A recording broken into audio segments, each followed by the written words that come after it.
جی صاحب السلام علیکم ورحمۃ اللہ وبرکاتہ۔ امید کرتی ہوں آپ تمام خیریت سے ہوں گے۔ اللہ تبارک و تعالی ہر انسان کو سکون عطا فرمائے، آمین ثم آمین۔ مجھے اشفاق احمد یاد آتے ہیں اکثر اوقات یہ دعا کرتے ہوئے کہ اللہ تعالی ہم کو آسانیاں عطا فرمائے تاکہ ہم دوسروں کے لیے بھی آسانیاں پیدا کر سکیں، آمین ثم آمین۔ ہم عارفہ مظفر آل دا وے ٹورنٹو سے آپ کے ساتھ شامل ہوا کرتے ہیں۔ ہمارے ساتھ اس پروگرام میں جناب ڈاکٹر سمیع اللہ ملک صاحب انگلینڈ سے حاضر ہوتے ہیں۔ ہماری ویب سائٹ eAwaaz.com ہے، electronicAwaaz.com، یہی ہمارا رشتہ ہے پوری دنیا کے ساتھ۔ ہماری آپ سے ریکویسٹ ہے اس ویب سائٹ پہ ضرور تشریف لائیں۔ ڈاکٹر سمیع اللہ ملک صاحب bittertruth.uk اور سچ ہمیشہ کڑوائی ہوا کرتا ہے۔ آج کے پروگرام میں جہاں ہم بہت ساری باتیں آپ سے کریں گے، آف کورس میرے ذہن میں international problems are the main problem جو کہ پوری دنیا کو اپنے نرغے میں لے گی، اور زندگی کیسے بدلتی ہے اگر یہ چیزیں اور ایسکلیٹ ہو جاتی ہیں۔ بٹ انفارچونیٹلی پاکستان کے مقاصد یا پاکستان کے پولیٹیشنز کے مقاصد آر ٹوٹلی ڈفرینٹ۔ آج ایک ٹویٹ دیکھنے کا مجھے موقع ملا، میں ٹویٹ آپ کے ساتھ شیئر کرتی ہوں اور اس کے بعد ہم پروگرام کو، آپ کو پتہ ہی ہے پاکستان میں تحریک عدم اعتماد جو ہے وہ پیش کر دی گئی ہے، اس کے بارے میں تفصیل سے بات کریں گے ڈاکٹر سمیع اللہ ملک صاحب۔ مگر جو آج مجھے ایک ٹویٹ ملی ہے میں آپ کے ساتھ شیئر کرتی ہوں، اسکرین پہ آپ دیکھ بھی سکتے ہیں۔ سینٹ سیکریٹریٹ نوٹس جو ہے یہ ایشو کیا گیا 7 مارچ 2022 کو۔ The House may discuss the statement against the European Union countries made by the Honorable Prime Minister of Pakistan during his speech at Melsi کے علاقے میں on 6th of March 2022, with the particular reference to impact the trade between Pakistan and European Union countries۔ یہ صاحب tweet جو کی ہے یہ secretary Saint secretariat اسلام آباد نے کی ہے، سینیٹر کامران مرتضیٰ ان کا نام ہے جنہوں نے یہ کیا۔ اس کے بعد یہ ٹویٹ ظاہر ہے میرے پاس بھی آئی، میں نے اس کو ری ٹویٹ بھی کیا۔ آپ امیجن کیجئے گا کہ امریکن جو بعض لوگ ہیں وہ بھی جا کے اپوزیشنز کو مل رہے ہیں، اس لیے کس لیے؟ اس لیے کہ اپوزیشن میں ہر انسان ایک بندر بانٹ کے مواقع حاصل کر رہا ہے۔ It's a very unstable situation. ابھی 4 دن پہلے پشاور کی مسجد کا واقعہ، کتنی اموات ہوئی ہیں، یعنی صبر اور تحمل اور قوت برداشت رہی کوئی نہیں ہے انسان کے بیچ میں۔ پشاور کا واقعہ آپ کی نوٹس میں ہے، انٹرنیشنل سینیریوز آپ کے نوٹس میں ہے۔ آج ہی بلکہ میں پڑھ رہی تھی ایک جگہ پہ کہ رشیا نے آج یہ کہا ہے کہ اگر جیسے آج ہمارے جو بائیڈن ہیں انہوں نے بھی سینکشنز آئل کے حوالے سے لگا لیا، حالانکہ امریکہ اتنا زیادہ تیل منگواتا نہیں، مگر اس جگہ پہ پیٹرول کی قیمتوں میں انتہائی اضافہ ہو گیا، یعنی پچھلے ایک مہینے میں اراؤنڈ 35 سینٹس اب گئی ہے، اس $85 پر litre here in Toronto, where اگر آپ امریکہ میں چلے جائیں اسی حساب سے پرائس پڑ رہی ہے، $130 پر بیرل کو گیا ہے۔ اور آج رشیا نے کہا ہے کہ اگر یہ سینکشنز لگتی ہیں تو دنیا میں تیل کی قیمت $300 پر بیرل تک جا سکتی ہے، ویئر جو امریکہ کے تھنکرز ہیں اور جو اس پہ بات کرنے والے ہیں وہ کہتے ہیں یس 200 بیرل تک جا سکتی ہے۔ وہاں پہ امیجن کیجئے گا اگر پیٹرول کی قیمت بڑھے گی تو ہماری ضروریات زندگی کی قیمت کیا ہوگا، انفلیشن ریٹ کیا ہوگا۔ یہ تمام چیزیں صرف ایک ملک کے اوپر اثر انداز نہیں ہوں گی، اراؤنڈ دا ورلڈ اثر انداز ہوں گی۔ انفارچونیٹلی پاکستان میں پاکستان کو بھی بلیم نہیں کرتی، مجھے لگتا ہے لوگ یعنی ہمیں خریدنا بہت آسان ہے، لوگوں کو پتہ ہے کہ یہ بکتے بڑی آسانی کے ساتھ یہ لوگ بک جاتے ہیں، that is the main problem. اور یہ اوپر سے شروع ہوتا ہے اور نیچے تک یہ معاملہ چلا جاتا ہے۔ بہت سے لوگ جب میری یہ بات چیت سنتے ہیں تو وہ یہ سمجھتے ہیں کہ پولیٹیکلی میرا کسی ایک پارٹی کے ساتھ تعلق ہے، میرا کسی پارٹی کے ساتھ کوئی تعلق نہیں ہے۔ ہر پارٹی کے بیچ میں پلس اینڈ مائنسز ہیں، مگر اس گورنمنٹ کی کا المیہ سب سے بڑا یہ ہے کہ ان کے پاس اکثریت نہیں تھی، 1 سال بیچ میں سے رہ گیا ہے، world circumstances are very unstable, اور آپ کیا کر رہے ہیں پاکستان کے ساتھ؟ میں بلکہ آج یاد کری تھی کہ کن لیڈرز کی آپ بات کرتے ہیں۔ جناب مولانا فضل الرحمان صاحب چیئرمین کشمیر کمیٹی ایک عمر تک رہے، آپ مجھے بتائیے کشمیر کے کتنے مسائل حل ہوئے؟ کوئی مسائل حل ہوا؟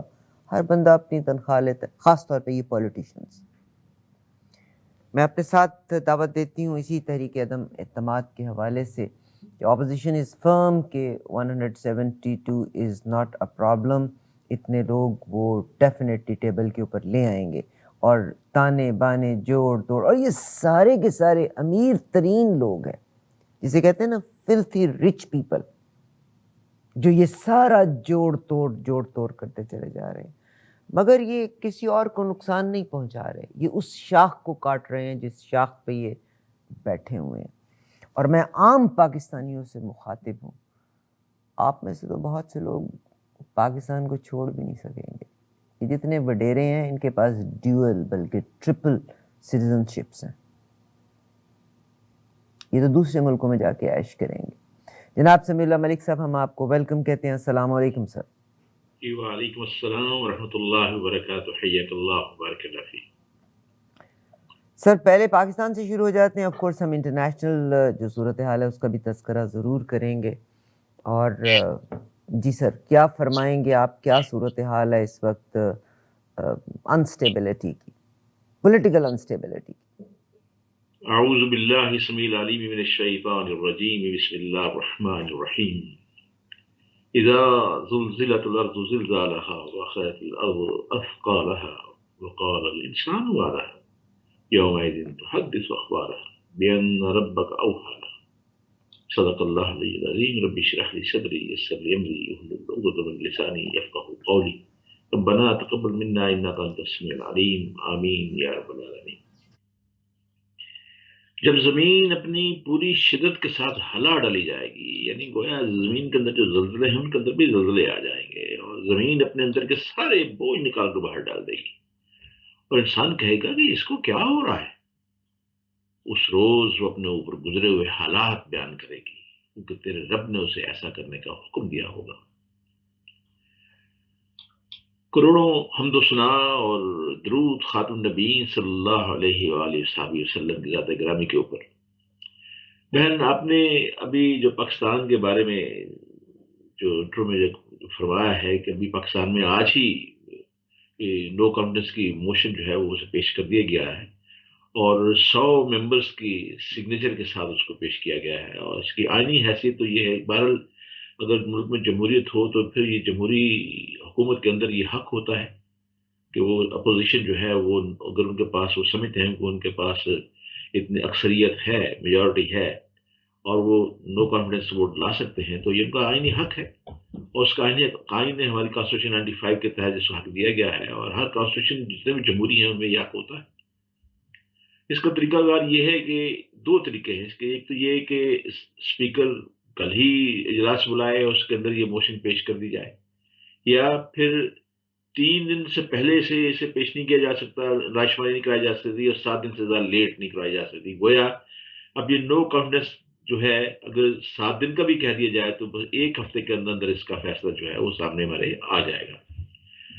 اب یہ نو کانفیڈنس جو ہے آپ کے سامنے، اس کا آپ کو پتا ہے کہ اس کا عدم اعتماد کی بات ہے، لیکن ہمیں پتا ہے، اس سے پہلے بھی آپ کے ساتھ کئی پروگرام کر چکا ہوں میں، لیکن میں چاہتا ہوں کہ آج اس حوالے سے میں آپ کو یہ بھی پتا ہے کہ میں عمران خان کی پالیسیوں کا بہت بڑا ناقد ہوں، اور ناقد سے مراد یہ نہیں کہ میں بلا وجہ تنقید نہیں، میں ان کی جو اچھے کام ہیں جو ابھی تک سامنے تو نہیں آ سکے لیکن کچھ کام ابھی آئے ہیں ان کی بھی تعریف بھی ہم نے کی ہے، لیکن یہ جو نو کانفیڈنس اس وقت جو آ رہی ہے، اس حوالے سے میں چاہتا ہوں آج آپ کے حوالے سے آپ کے سننے والوں کی آنکھیں کھولنے کے لیے میں ذرا کچھ چیزیں ان سے پوچھنا چاہتا ہوں، بجائے کہ وہ ہم سے سنتے ہیں تجزیہ، میں ان سے پوچھنا چاہتا ہوں کہ ہر ذی شعور جو ہے وہ یہ سوچے جو میں آج ان سے پوچھنے لگا ہوں، کہ خاص طور پہ پی ایم آئی کے پاکستان میں اب ہوتا ہے اڈے رکھنے کی امریکی خواہش، آپ امریکہ نے افغانستان سے نکلنے کو جو ہے پاکستان سے امریکی اڈے مانگے تھے، تو پاکستان میں عمران خان نے اسے ٹوٹلی نو، ایبسلوٹلی نو کہہ دیا تھا، اور آپ کا کیا خیال ہے کہ امریکہ اس نو کو بھول گیا ہے؟ بالکل نہیں۔ اسی تناظر میں اب آپ آگے بھی چلیے، امریکہ کے سفیر کو مجھے یہ بتائیے کہ آج کل لاہور کے ہائی کورٹ کے ججوں سے کیوں مل رہا ہے؟ وہ ججوں کا تو کوئی سفارتی کردار نہیں ہوتا، امریکی سفیر جو ہے یہ اس کو کس نے اجازت دی ہے وہ ملے؟ امریکی سفیر جو ہے شہباز شریف سے مل رہا ہے، حمزہ سے مل رہا ہے، یوسف رضا گیلانی سے ملا ہے، پرویز لائی سے ملا ہے، مرسلائی سے ملا ہے. اب جو بائیڈن جو ہے وہ تو ہمارے وزیر اعظم سے بات کرنا نہیں پسند نہیں کرتا، اور اس کے جو سفیر ہیں وہ ہمارے اپوزیشن لوگوں سے مل رہے ہیں. میری بہن، میں آپ کے توسط سے پاکستانی دوستوں سے پوچھنا چاہتا ہوں کہ سوچے ہوئے کہ آپ امریکہ کی تاریخ کو نہیں جانتے. وہ بدعنوان اور قبل فروخت قیادت کے ساتھ مل کر کام کرنے کے عادی ہیں اور کرتے بھی ہیں تاکہ ملکوں کو تابع رکھا جائے. وہ خود بہت بڑے وہ ڈیموکریٹک بنتے ہیں، لیکن جب بھی کوئی فوجی ڈکٹیٹر آتا ہے فوراً اس کے ساتھ وہ شامل ہو جاتے ہیں، اس کی پشتنائی کرتے ہیں. یہ تاریخ ہے. اب بتایا جائے کیوں زرداری، یہ شہباز شریف، بلاول، فضل الرحمان، پرویز رائی سے جو ملاقاتیں کر رہا ہے یہ آدمی، اور عمران خان کے خلاف ووٹ آف عدم اعتماد جو ہے پیش کرنے کی وہ باتیں بھی ہو رہی ہیں آپ کے سامنے. یعنی یہ جب وزیر اعظم اپنے تاریخی دورے پر روس جا رہے تھے تو اس دن آپ یہ دیکھیں کہ اسی دن ان لوگوں نے، اپوزیشن کے لیڈروں نے اپنی اسٹریٹجک سمت کو، ایران تو یہ تھا کہ پاکستان کی جو اسٹریٹجک سمت تھی وہ مشرق سے مغرب طرف موڑ رہا ہے، یعنی امریکہ سے وہ روس کی طرف آنا چاہ رہا ہے. اس کی ضرورت بھی ہے کیونکہ ہمارے خطے میں ہے. لیکن آپ مجھے یہ بتائیے کہ اسی دن جب یہ روس جا رہا تھا دورے کے لیے، اور اسی دن ہمارے اپوزیشن کے لیڈروں نے مل کے جو ہے یہ بات شروع کر دی. انہوں نے کہا کہ ہم جو ہے ووٹ آف نو کانفیڈنس پاس کر رہے ہیں اس کے سامنے. آپ کیا ہمارے پاکستانی نہیں جانتے کہ امریکہ کا بھارت کے ساتھ اسٹریٹجی اتحاد ہے؟ اس کی کیا آپ نہیں جانتے کہ امریکہ کتنی بار پاکستان کو استعمال کر چکا ہے، اور استعمال کے بعد ہمیں ٹشو پیپر کی طرح کتنی دفعہ اس نے پھینکا ہے؟ آج کی بات نہیں، 48 میں اس نے ایسا کیا، 65 میں ایسا کیا، 97 میں ایسا کیا، 71 میں تو اس کا بیڑی بیڑا آ رہا تھا جس نے بیڑا ہی گرد کر دیا. پھر اب تھا تو اس کو پورا اسٹریٹجک تعاون حاصل تھا انڈیا کا، بالکل. امریکہ کا.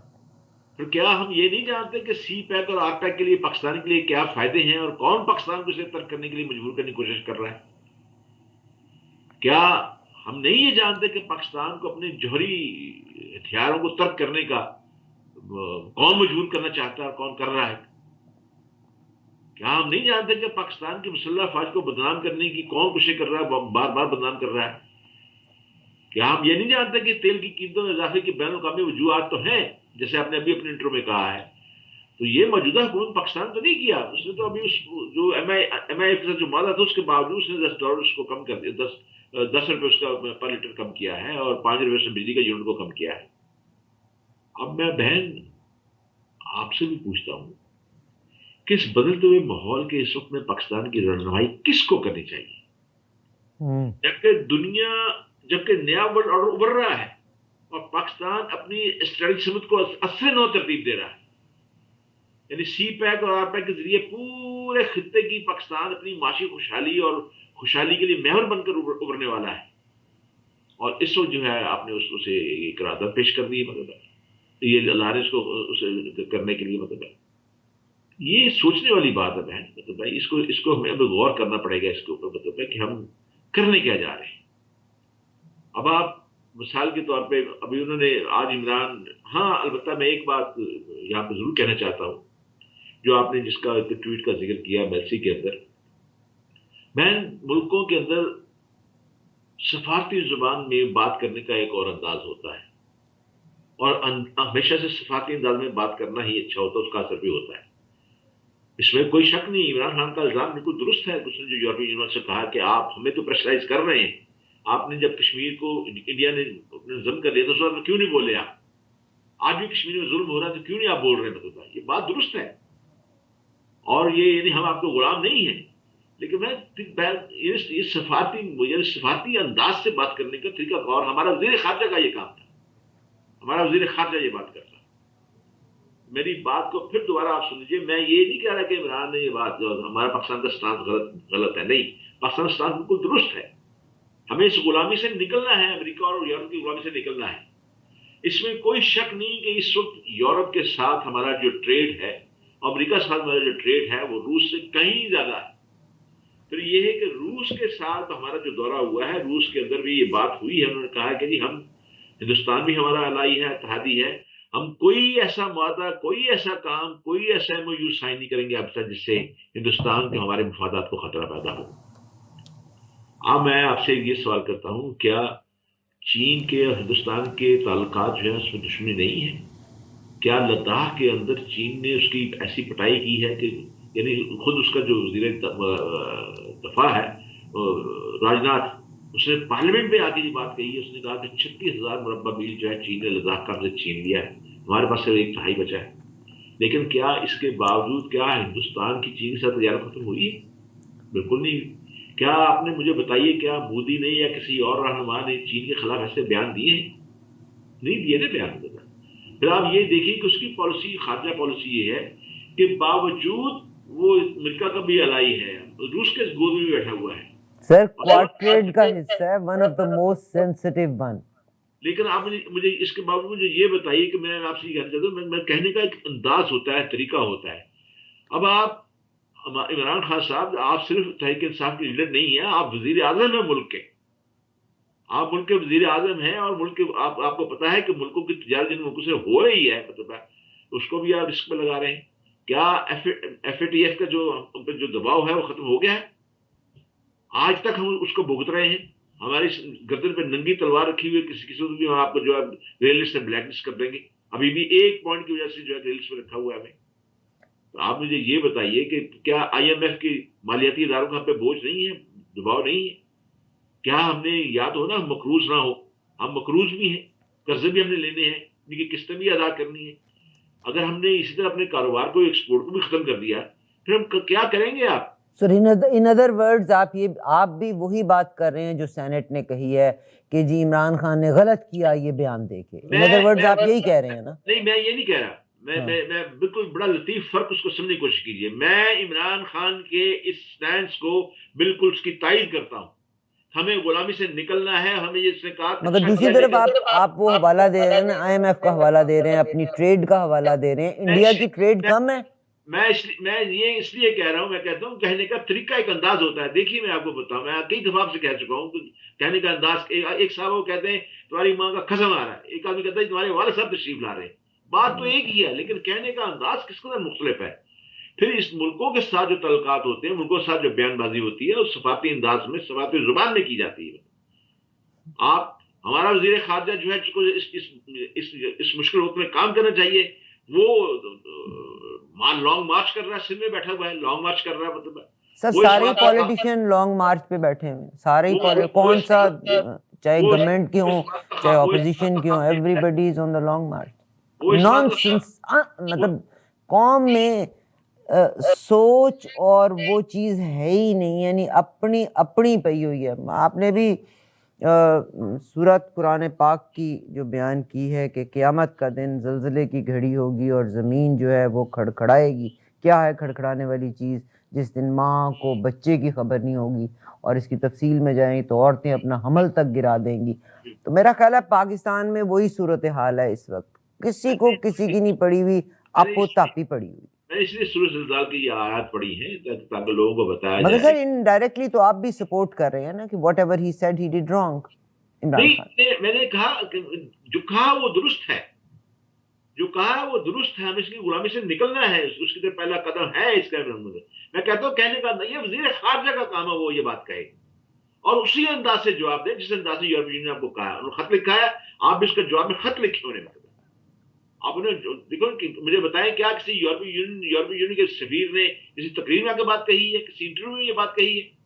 اگر ایسی بات نہیں ہے تو پھر آپ بھی اس کا جواب اسی انداز سے دیں نا جس انداز سے آپ کو یعنی تھریٹ کیا گیا ہے. اس کا اثر بھی ہوتا ہے، اس کا اثر. اب آپ اس طریقے سے میں آپ سے پوچھتا ہوں مطلب خدا نہ خواستہ مطلب اگر وہ ایسی ٹریڈ ہمارا بند ہوتا ہے تو پہلے ہی آپ کا روپیہ کہاں پہ چلا گیا ہوا، کیا کریں گے آپ؟ میں آپ کو ڈرا نہیں رہا، میں کہتا سر میں جائے گا ہی جائے گا. آپ صرف پاکستان کی بات نہ کریں، آپ انٹرنیشنل بات کریں نا. پاکستانی تو یہ سمجھتے ہیں کہ تیل کے کنویں بھی ہمارے ابا جی کے ہیں، سارے کے سارے تیل بھی مفت ہونا چاہیے. تو politicians they always played the game. بلکہ بھٹو صاحب کے دور میں بھی ایک میرے پاس سٹیٹمنٹ پہنچی، اس زمانے میں بھی جب مہنگائی گیا تو بھٹو صاحب کہہ رہے تھے او بھائی یہ انٹرنیشنل معاملہ ہے. اب دیر آر تھنگس جو کہ انٹرنیشنلی ہوتی ہیں. پیچھے رہ گئی کسر کیونکہ ہم بڑے پیارے مسلمان ہیں، ہم ایک اللہ پہ بلیو کرتے ہیں، ایک نبی پہ بلیو کرتے ہیں، جنت 100% ہماری ہے، اور ملاوٹ اور کھوٹ کرنا ہمارا فرض ہے، ذخیرہ اندوزی کرنا ہمارا فرض ہے. آپ آج کے دور میں اگر مقابلہ کر کے دیکھیں، آج ولادیمیر زیلنسکی کی سب سے خوبصورت بات کیا ہے؟ ہی ٹک دا اسٹینڈ جنگ میں، وار میں، ہی اسٹیئنگ ان کیو کے بیچ میں اسٹے کیا ہوا ہے. ہم تو سب سے پہلے حکومت ہوتی ہے تو ہم پاکستان کے بیچ میں رہتے ہیں. جب حکومت کا دور ختم ہو جاتا ہے تو کوئی دبئی چلا جاتا ہے، کوئی چاہے وہ آرمی کا جنرل ہے، چاہے وہ صدر ہے، چاہے کوئی وزیر اعظم ہے، کوئی دبئی چلا جاتا ہے، کوئی انگلینڈ چلا جاتا ہے، کوئی امریکہ چلا جاتا ہے. سر آپ بات کرتے ہیں، I know very many politicians cash پہ یہاں گھر لیتے ہیں، 2.3 million cash is just matter of a چٹکی فار دیم. کہاں سے پیسہ لائے؟ پاکستان سے ہی لے کے آئے نا.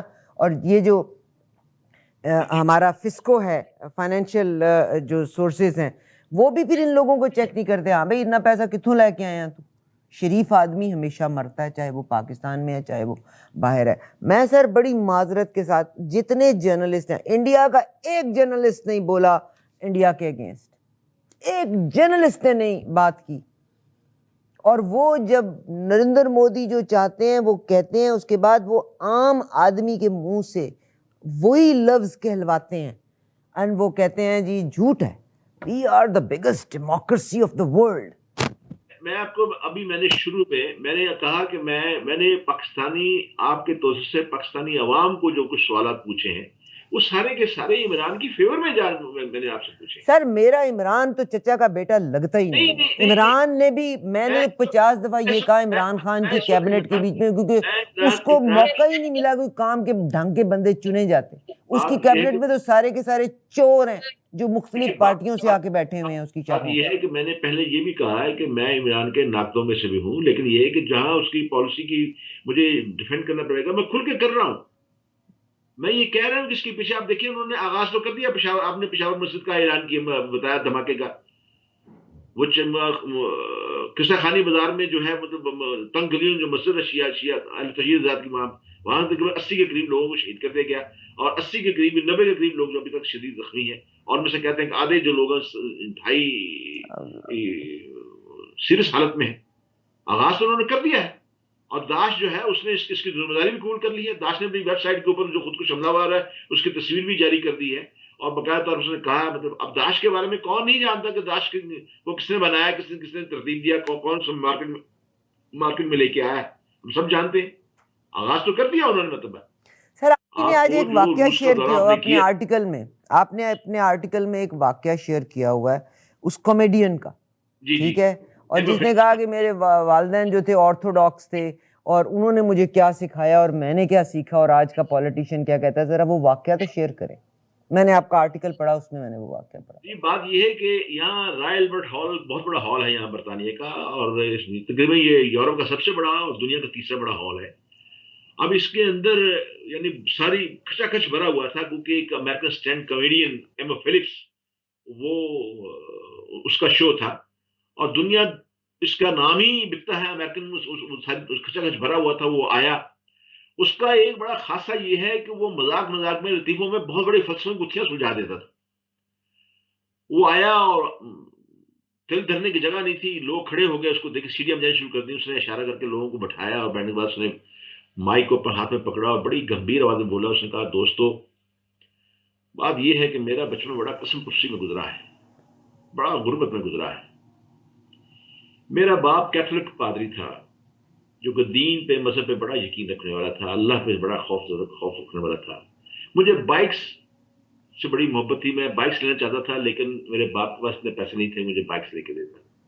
مجھے بائکس جب گزرتی تھی، میں بائکس میں میرا بڑا دل تھا. میں نے باپ سے بار بار کہا، وہ کہتا تھا خدا سے مانگو، خدا سے مانگو. تو میں نے کہا کہ میں دن رات خدا سے بائک مانگتا رہا، مجھے بائک نہیں ملی. بہت میں نے خلوص کے ساتھ بھی دعائیں کی، مجھے بائک نہیں ملی. پھر میں نے کیا کیا کہ ایک دن بائک کو چوری کر لیا. اس نے کہا میں نے ساری رات معافی مانگی، ساری رات معافی مانگی. جب میرا دل کا ہلکا ہو گیا، صبح اٹھا میرا دل ضمیر ہلکا ہو گیا تھا، اور میں نے میرا وہ جو چوری کا جو بوجھ تھا وہ میرے دماغ سے اتر گیا. میرا ضمیر جو بھاری تھا، اس چوری وجہ سے جو ملامت تھی وہ ختم ہو گئی. یہ کہہ کہ اس نے مائی کو ایک طرف کر دیا، اور اس نے حال کی طرف نگاہ دوڑائی. سب لوگ بڑے کہہ کے مار کے ہنس رہے تھے، بہت کہہ کے مار کے ہنس رہے تھے. اس نے پھر مائک کو قریب کیا، اس نے کہا کہ دوستو، آج جب آپ کسی مالدار آدمی کو توبہ کرتے ہوئے، خدا سے توبہ کرتے ہوئے دیکھیں تو سمجھ لیں یہ بہت بڑا چور ہے، اور اپنی چوری کی تلافی کرنے کے لیے اللہ سے یہ معافی مانگ رہا ہے. یہ کہہ کے وہ پردے کے پیچھے چلا گیا، اور وہی لوگ، وہی مجمع جو بہت ہنس رہا تھا، وہ دھاڑے مار مار کے اس نے رونا شروع کر دیا۔ بہت شکریہ سر۔ میں نے ایک مستند ذرائع سے، یہ جو پاکستان سے جتنا واٹس ایپ کے اوپر میسیجز چل رہے ہیں، rather than believing that constructive چیز کو آپ دیکھنے کی کوشش کریں۔ ایک میں نے بھی یہ لیکچرز دیکھے ہیں، مجھے ظاہر ہے ہسٹری کو سمجھنے کا بھی موقع ملا۔ ان کا نام ہے ولادیمیر پوزنر، ان کا نام ہے۔ ییل یونیورسٹی میں انہوں نے لیکچر دیا جرنلسٹ کو، اور جو اسٹوڈنٹ جرنلسٹ ہیں ان کو اس نے لیکچر دیا ہے، اور اس نے دو باتیں کی ہے۔ ایک تو پاکستان کا میڈیا بڑا روتا ہے کہ جی ہم پہ بڑا پریشر ہے اور جی ہم سچ نہیں بول سکتے، حالانکہ کپڑے اتار کے چلے پھر رہے ہیں سارے کے سارے۔ کنٹری از ناٹ امپورٹنٹ، اور ایمانداری سے اپنے دامن کے اندر دیکھ کے دیکھیے گا کہ یہ جتنے جرنلسٹ اس وقت پاکستان کے ہیں، آپ ان کی فائنینشیل جو پوزیشن ہے وہ دیکھیے کہ وہ کس طرح کے ہیں، ٹھیک۔ تو اس نے ولادیمیر پوزنر ییل یونیورسٹی میں انہوں نے اپنا لیکچر دیا، کیا کمال کا لیکچر ہے، بلکہ میں نے آج کل 2-3 لیکچرز کو انہی کو سنا۔ انہوں نے ایک کوٹیشن بیان کی ہے جو ہرمن گورین، مسٹر گیرے کے نام سے بھی جانے جاتے ہیں، ہٹلر کا یہ رائٹ ہینڈ مین تھا، اس کو بعد میں سینٹینس بھی کیا گیا تھا، اینڈ وہ کہتے ہیں انہوں نے جو کمانڈ کی تھی، لفٹ ویف جو تھی ان کی بریگیڈ تھی جس کی انہوں نے کمانڈ کی تھی جرمن ایئر فورس کی، اور ان کو پھر سینٹینس کیا گیا تھا، مگر پھر اس کے باوجود ان کو زہر پرووائڈ کیا گیا تھا، پھر انہوں نے زہر کھا لیا تھا اور خود سوزی کر لی تھی۔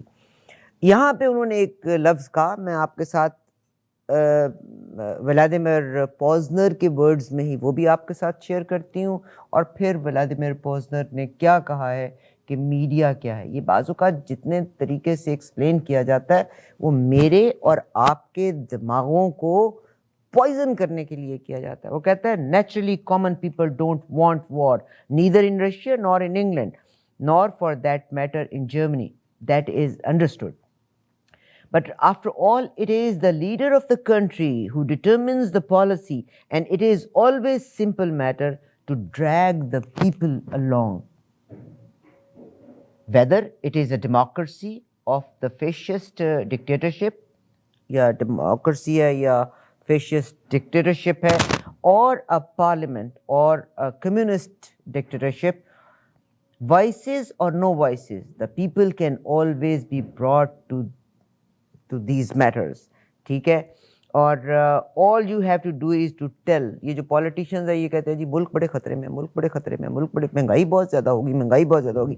آپ اس کو سنیے، ہم واپس آتے ہیں ایک بریک کے بعد. Last year, I think it was, making a foreign policy speech, Putin said,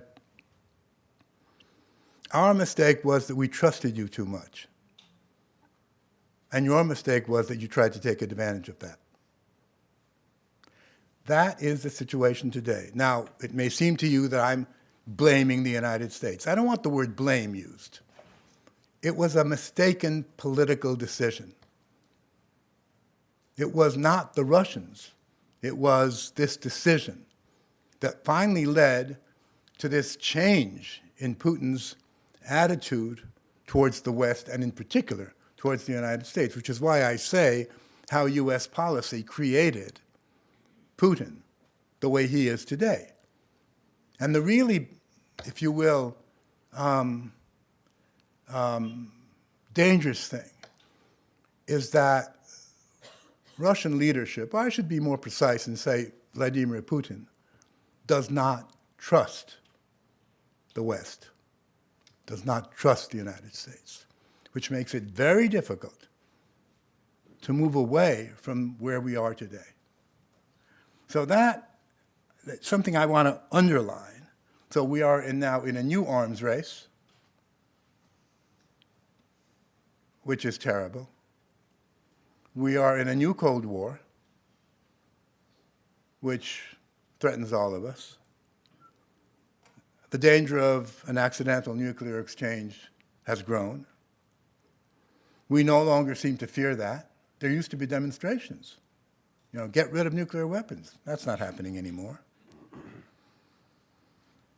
The possibility of a terrorist organization somehow getting a nuclear weapon has grown, and to make it look like someone used it on each side, not the terrorists.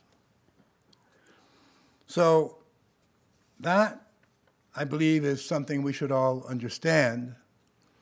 And finally, as someone who works in media, I would like to say that Russian media, mainstream, I mean mainstream media, paints America black. Russian media, mainstream media, controlled directly or indirectly by the government, shows an extremely negative picture of the United States, U.S. policy, and so on. And much to my surprise, mainstream American media does exactly the same thing vis-a-vis Russia, which to me is amazing, because this is supposed to be a free media, as differing from the Russian one. As someone who works in Russian media, I can say it's hard to call it a free media. There are some opposition newspapers and radio, but that's not mainstream. They address a very small number of people. So there we are. I think people who call themselves journalists, in my book, they're not journalists. But those people have played and are playing a destructive role in creating the fear, the dislike, the distrust that the people in both countries have vis-a-vis each other. And the fact that we don't seem to question our media is really quite interesting. But there it is, nonetheless. We just take it.